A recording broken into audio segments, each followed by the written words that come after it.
I'll just cover that with a cloth to protect my clothes a little bit. I'll go over it again before I leave. I just started to fill up the oil can there to fill the engine because I like to start it today if I can. And then I thought, oh, I'd better replace the temperature sensor, the water temperature sensor and the oil pressure sender, which I've had new ones from Beta Marine. 75 quid I think it cost for the two, plus an elbow and a bush. But it seems like I've tried the new one in the position on the engine block where the old one goes. See that? Hang on, I'll just flip it around. I had the new one in there. Just get it out. Body's a lot smaller, and the thread doesn't seem to match. So what they have done, they've sent me a bush, a reducing bush, no less, which I presume is to go in the thermostat housing. It looks about that size.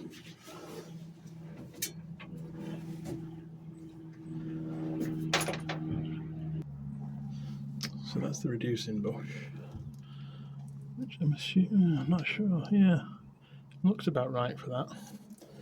And then I presume that's the right thread for there, so that'll work. Let's try that. Yeah, that's a better fit. So basically I'm going to leave the old one in as a plug. I'll eventually actually get a grub screw or something to block it up, but that'll do the same job for now.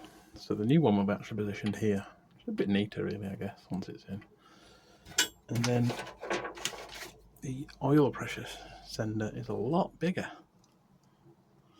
than the old one, which I'm just taking off. I had to put all this loop away in order to get the ratchet down there. I'm just taking off the old one now. It's a lot smaller, but the reason I'm getting these new ones is because they were set up just for warning lights on the instrument panel, whereas the instrument panel I got second hand is one with gauges, so that requires a different sender. So yeah, that's what I'm doing now.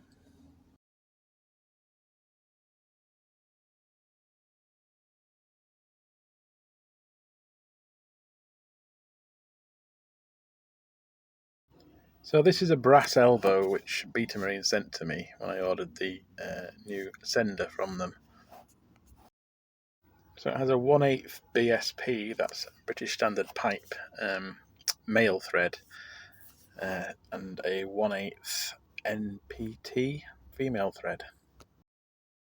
And they sent it to me because the sender unit can't go close enough to the body of the engine to tighten on, and also to change the thread from the BSP of the engine block to the NPT of the sender.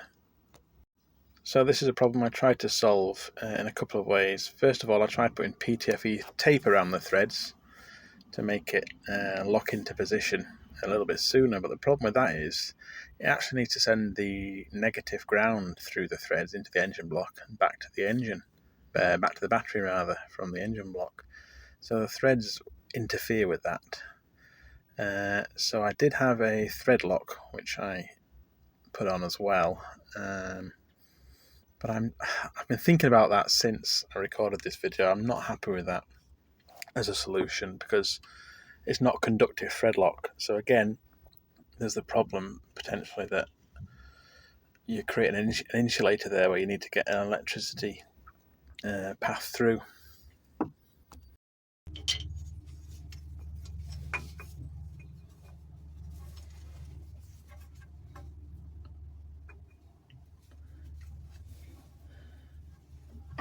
No, I think that might fit. Oh no, there's a little thing above it. The clamp for the alternator, I think that's going to get in the way. Let's see.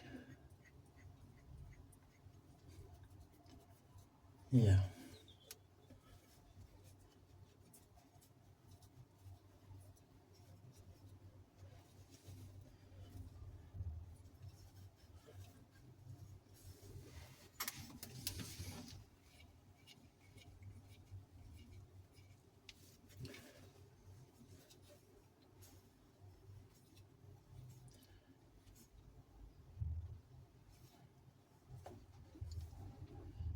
Yeah. So that's why they do that. So I do go on to eventually sort of botch it with thread lock, but it's not a good job. I don't think it would hold under usage. And I was kind of thinking, why don't they just give you a straight extender? But of course, to have a straight extender straight in there, you're going to then suffer from the vibration. And the big heavy sender wobbling up and down, you're going to get metal fatigue. I think it's going to snap off like a gauge on a oil pipe or something, you know. So another solution presents itself. Right, so I'm not sure if PTFE is okay with oil. I don't see what choice I've got really at the moment. I'll do it, I'll look into it. If it turns out you shouldn't do it, then I'll change the way I'm doing things. The other thing I need to think about is, I'm pretty sure I need to have a negative return of contact through the engine block for this to work properly, so I can't totally insulate it with the PTFE.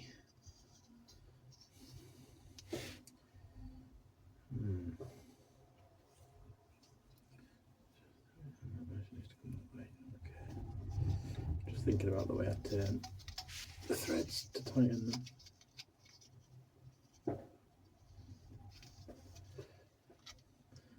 I don't want it coming off when I tighten it on. So I'm going to leave the threads bare at the bottom end.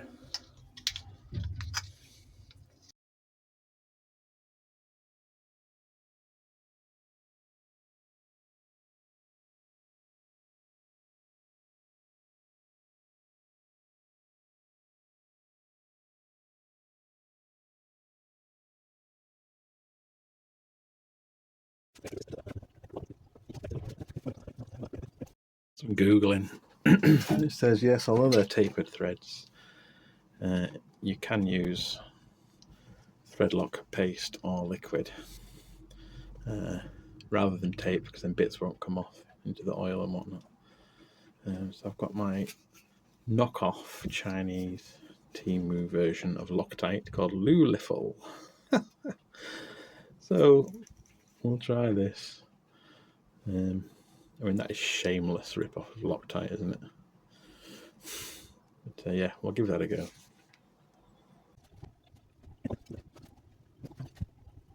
So the camera stopped working, obviously. So that's connected up.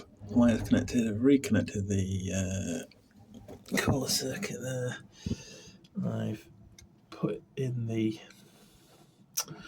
water temperature sensor. I just need to change this now for a ring connector to go on there, and then I can put the rest of the oil in, fill it with water and antifreeze. Oh, I need to connect that loop to wherever it goes. I can't remember at the moment.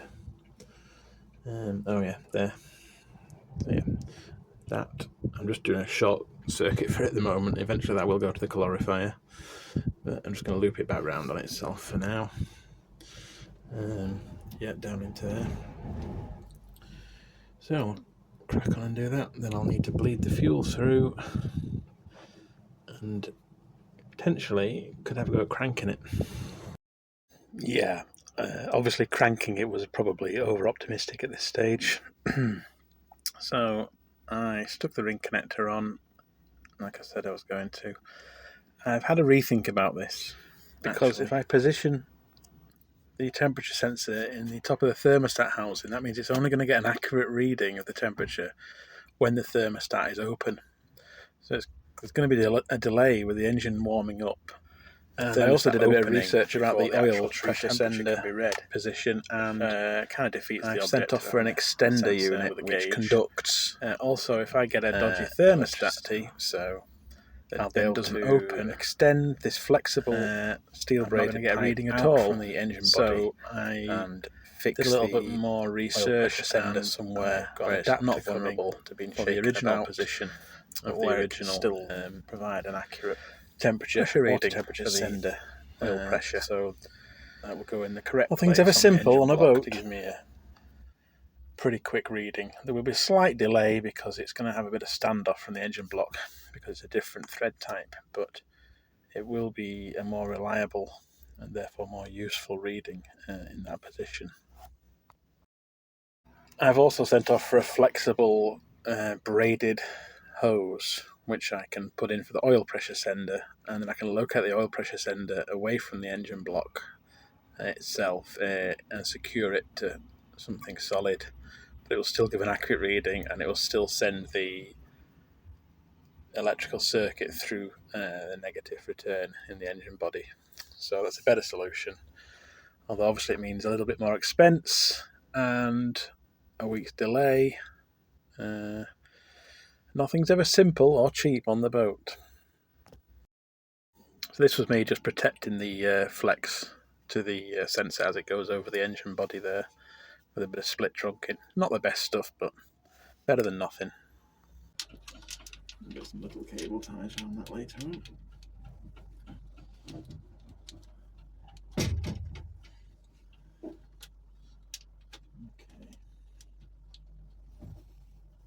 What's the next job? Well, while I'm here, I don't top up the oil. So I put a litre in, it takes 5 litres. So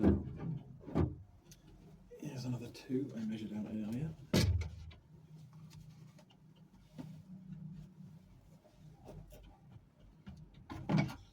Best way to do this. That way.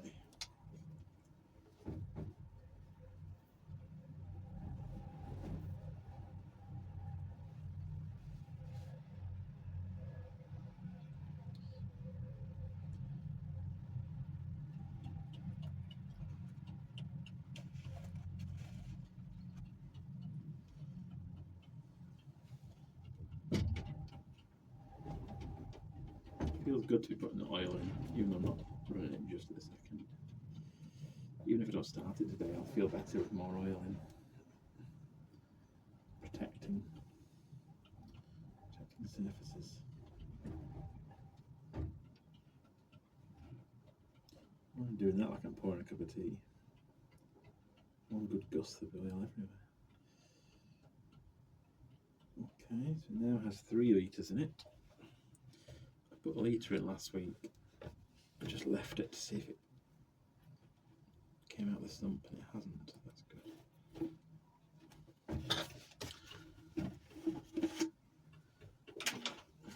So 2 more litres to go in. This is what I'm using. Got a 25 litre tub. 15W40. It does say 1040 on the manual, but close enough. Mineral oil, Exol, Taurus SHPD E7. Can't remember what that means, but I did look it up on the first day. Oh, it's 20 litres, I beg your pardon, not 25. It was the cheapest way of buying it. And I know I've got to do an oil change at 50 hours, after 50 hours of running this new engine. So then I'll be down to 10 litres. So I was as well to buy a big one.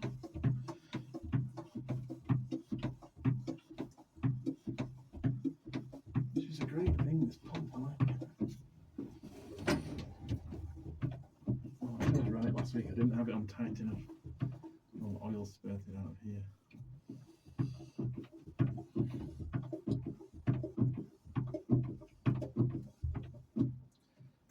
And I'm just going to stop a little bit short of the full height,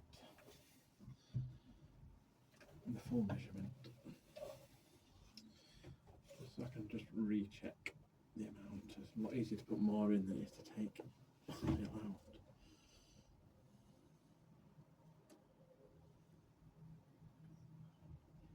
So I've actually got about 4.85 litres of this is in.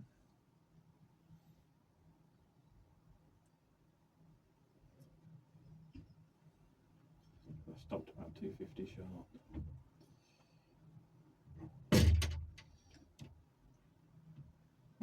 On this bit.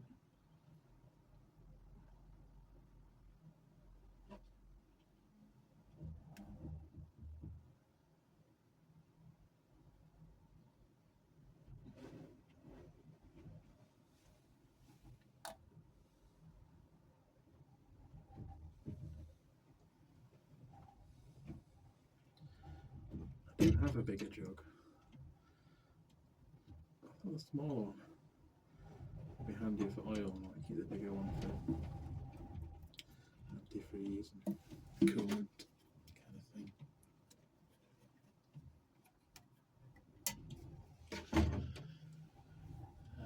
Where's my lid? I do have a lid for this somewhere. As usual. No, it's here.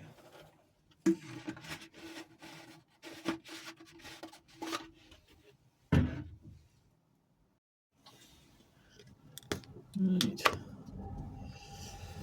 So, I was going to use the fuel clip type fittings, but I bought some decent hose clips, like Jubilee style hose clips, so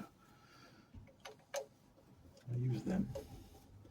Incidentally, if you're doing a lot of hose clips and stuff, a clip driver is really useful. It's got a hex head there that fits a good quality Jubilee clip, like actual Jubilee or one of the other decent makes. They don't fit the cheap Chinese ones, but they do make using a Jubilee clip a lot easier.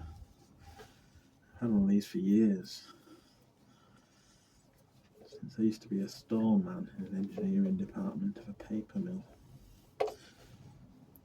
and we kept these on the shelves.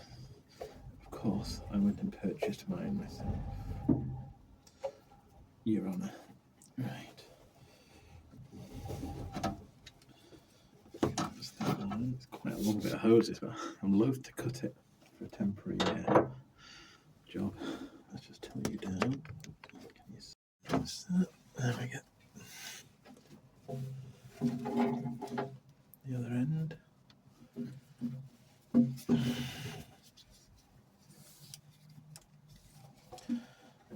And here it's flared out, which is good, but it makes it a little awkward. But more secure, I know.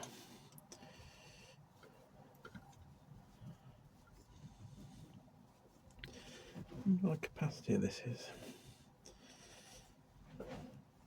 I guess I'll just keep mixing the jug half and half with water and antifreeze until it's full. Right, so the coolant will go in here. It's quite easy to mix the coolant up with the oil. In fact, the first time I went to put a bit of oil in, I really did. I poured oil in here, just absent-mindedly. Right, let's get the coolant. So I'm going to stop this video here. At this point, an old boat guy turned up to chat to me about various things boaty, and gave me some great advice and stuff, but it did mean that I didn't quite get as far as I wanted to this time. I did manage to bleed off the water from the bottom of my diesel tank, but I'll save that for the next video when I'm bleeding the diesel through. And I'm going to fit an electric diesel pump and bypass the mechanical lift pump on the advice of the boat guy I was just talking about.